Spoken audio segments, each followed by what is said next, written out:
वक्त हम मौजूद हैं सतलोक आश्रम के अंदर। आइए इनसे जानना चाहेंगे। सर नमस्कार। सत्य भगत जी। क्या नाम है आप जी का? महिपाल दास भगत जी। कहाँ से आए हो? पाली राजस्थान। सर यहाँ पर किस लिए आए हो आप? भगत जी यहाँ पे हमारे जिस तरह हर साल हमारे कबीर साहब हमारे इष्ट देव है और हम कबीर साहब का हर साल प्रकट दिवस मनाते हैं भगत जी। इसीलिए हम सारे भगत जी संत रामपाल जी महाराज के सानिध्य में यहाँ पे इकट्ठा होते हैं और सब भगत भाई मिलकर सेवा करते हैं और एक कबीर प्रकट दिवस मनाते हैं भगत जी। भारतवर्ष में बहुत से संत महात्मा हुए हैं। किसी का जन्म दिवस मनाया जाता है तो किसी की जयंती मनाई जाती है, लेकिन कबीर साहब जी का प्रकट दिवस क्यों मनाया जाता है? क्या कारण है कि संत कबीर जी का मतलब प्रकट दिवस मनाया जाता है?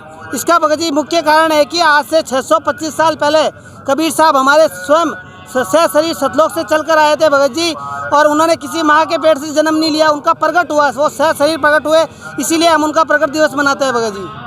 सर इतिहास में बताया जाता है कि कबीर जी एक विधवा ब्राह्मणी से उत्पन्न हुए थे और उनको लहर तारा नामक तालाब में छोड़ दिया गया था। ये बात कितना सत्य है?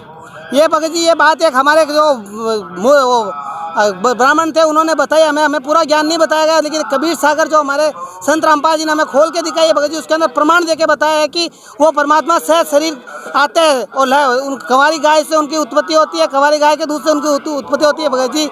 ये सिर्फ संत रामपाल जी महाराज ने हमें वेदों के अनुसार बताया है, यहाँ तक कि यजुर्वेद ऋग्वेद उनके प्रमाण वो कबीर साहब प्रकट हुए थे। कोई उसको विधवा औरत छोड़ के नहीं गई थी, वो सतलोक से आए थे स्वयं।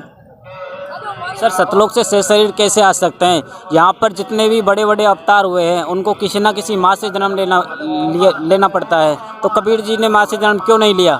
क्योंकि भगत जी वो भगवान थे और हमारे जो भी साधु संत हैं उन्होंने हमें यही ज्ञान दिया कि भगवान माँ के पेट से ही जन्म लेते हैं, लेकिन हमारे शास्त्रों के अंदर ये चीज़ नहीं लिखी हुई भगत जी।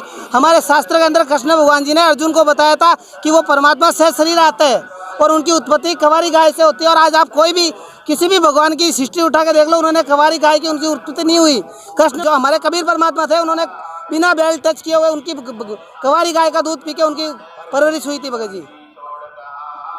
सर आप कैसे साबित कर सकते हो कि कबीर जी को आप बार बार परमात्मा कहते हो? कबीर जी परमात्मा कैसे हो सकते हैं? क्योंकि भगत जी वो परमात्मा ही है साक्षात। जैसे आज से 650 साल पहले आए थे तो उन्होंने अपना ज्ञान बांटने के लिए वो 5 साल की उम्र से उन्होंने अपना ज्ञान फैलना शुरू कर दिया था, और ऋषि महर्षि मंडलेश्वर के अच्छे अच्छे भक्तों के उन्होंने छक्के छुड़ा दिए। जैसे कि रामानंद जी महाराज थे उस वक्त, जो 105 साल के वो थे, उनका ज्ञान में उनको फैल कर दिया था, इसीलिए हम उनको भगवान कहते हैं। और उनकी लीलाएं जैसे सिकंदर लोधी उनके शिष्य हुए थे, दिल्ली के बादशाह, जिनको एक कुष्ठ रोग था भगत जी, उनके शरीर के जो चमड़ी थी वो खिर के गिर रही थी, उन्होंने हर प्रयास कर लिया, हर पीर बाबा के वहाँ पे चले गए, उनका रोग ठीक नहीं हुआ। लेकिन जब वो कबीर परमात्मा के दर्शन हुए तो दर्शन मात्र से वो सिकंदर लोधी के वो रोग दूर हो गया। तो भगत जी वो एक परमात्मा ही ये चीज़ कर सकता है।